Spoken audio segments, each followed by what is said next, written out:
주변 친구들이 입을 모아 말합니다. 야, 걔 진짜 아니야. 너 그러다 정말 큰일 나.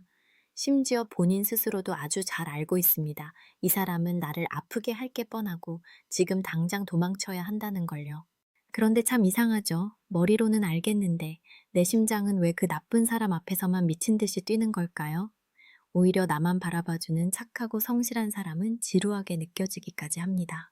도대체 내 마음은 왜 이렇게 고장난 걸까요?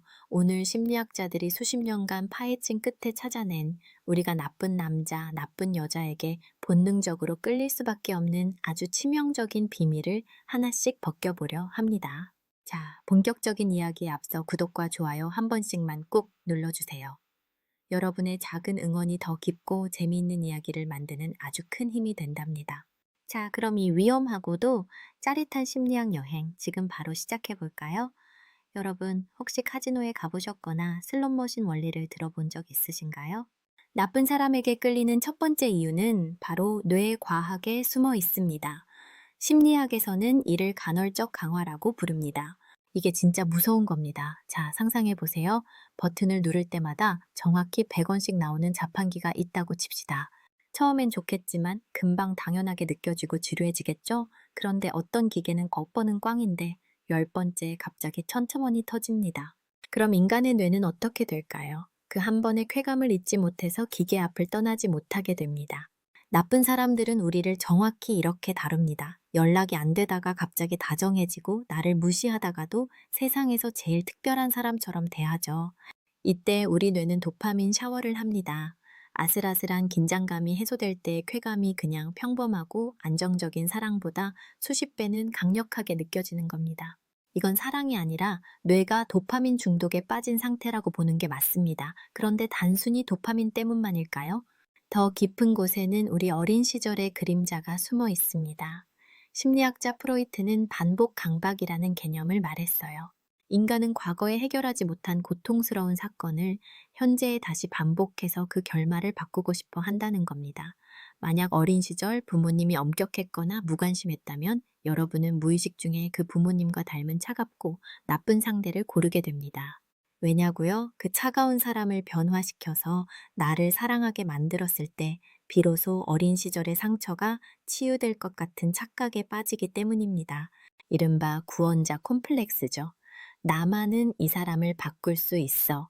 이 사람의 상처를 나만이 이해해. 라는 오만한 믿음이 결국 나 자신을 갉아먹는 칼날이 됩니다. 여기서 우리가 주목해야 할 또 하나의 함정이 있습니다. 바로 드라마나 영화가 심어놓은 로맨틱한 환상입니다. 우리 어릴 때 봤던 드라마들 기억나시나요?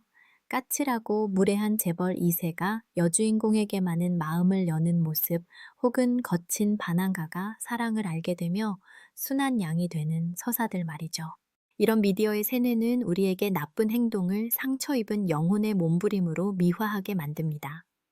상대방이 예의 없게 굴면 아, 저 사람은 자라온 환경이 불우해서 저런가 보다 라며 대신 변명을 해주고 상대의 통제를 나를 너무 사랑해서 집착하는구나 라고 착각하게 만드는 겁니다. 서울로 치면 강남 한복판에 지뢰밭이 깔려 있는데 꽃밭이 될 가능성이 있다며 그 위를 걷고 있는 꼴이나 다름없습니다. 또한 나쁜 사람들이 가진 특유의 아우라 때문이기도 합니다.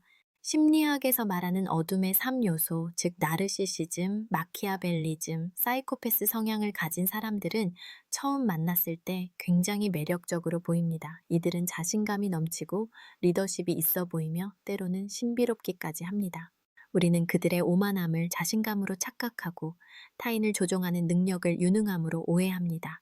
특히 자존감이 낮아진 상태의 사람들에게 이들은 구원자처럼 나타나 엄청난 애정 공세를 퍼붓기도 하죠. 이걸 러브밤, 즉 사랑의 폭탄이라고 합니다. 하지만 폭탄이 터지고 나면 남는 건 폐허뿐이라는 사실을 우리는 너무 늦게 깨닫곤 합니다. 심지어 우리는 이런 나쁜 관계에서 인지 부조화를 겪기도 합니다. 내가 선택한 사람이 나쁜 사람이라는 걸 인정하는 순간 내 안목이 틀렸다는 걸 인정해야 하거든요.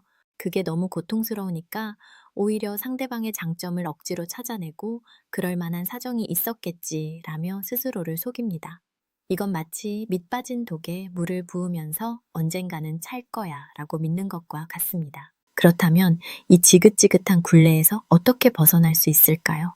해결책은 의외로 간단하지만 실천하기는 아주 어렵습니다. 첫 번째는 내 결핍을 인정하는 겁니다. 내가 왜 그 사람의 무관심을 쿨함으로 미화하고 있는지, 내 안에 어떤 외로움이 나를 사지로 몰아넣고 있는지 직면해야 합니다. 두 번째는 경계선 세우기입니다. 상대가 선을 넘는 행동을 했을 때 이건 아니야 라고 말할 수 있는 용기가 필요합니다. 나쁜 사람들은 거절하지 못하는 사람을 귀신같이 찾아내거든요. 그리고 가장 중요한 것, 바로 지루함을 견디는 연습입니다. 여러분, 건강한 사랑은 롤러코스터가 아니라 평온한 산책길에 가깝습니다. 가슴이 찢어질 듯 아프고 심장이 터질 것 같은 게 진정한 사랑이라고 믿는 그 신념부터 깨뜨려야 합니다. 그건 자극이지 사랑이 아닙니다. 자극에 절여진 뇌를 정화하고 나를 소중하게 대해주는 사람의 친절을 매력 없음이 아닌 안정감으로 받아들이는 훈련이 필요합니다. 처음에는 너무 슴슴해서 맛이 없는 평양냉면처럼 느껴질지 몰라도 결국 우리 몸을 건강하게 만드는 건 자극적인 마라탕이 아니라 따뜻한 집밥이라는 사실을 기억해야 합니다. 자, 이제 스스로에게 질문을 던져보세요. 당신이 지금 쫓고 있는 건 그 사람인가요? 아니면 그 사람이 가끔 던져주는 아주 작은 설탕 한 조각인가요? 당신은 그 설탕 조각이 없어도 충분히 빛나고 소중한 사람입니다. 나쁜 사람에게 끌리는 건 여러분의 잘못이 아닙니다. 우리 뇌와 무의식이 설계한 정교한 함정일 뿐이죠. 하지만 그 함정에서 걸어 나올 수 있는 열쇠는 오직 당신만이 쥐고 있습니다. 오늘 이야기가 여러분의 연애와 삶을 조금 더 건강하게 만드는 계기가 되었기를 바랍니다. 여러분의 소중한 마음을 지키는데 조금이라도 도움이 되었다면 구독과 좋아요, 그리고 알림 설정까지 부탁드려요. 여러분이 겪었던 나쁜 사람에 대한 경험이나 혹은 이 굴레를 끊어냈던 자신만의 노하우가 있다면 댓글로 자유롭게 공유해주세요. 저는 다음에 더 흥미롭고 뼈 때리는 심리학 이야기로 돌아오겠습니다. 오늘도 어제보다 더 사랑받는 하루 되세요. 감사합니다. 뿅!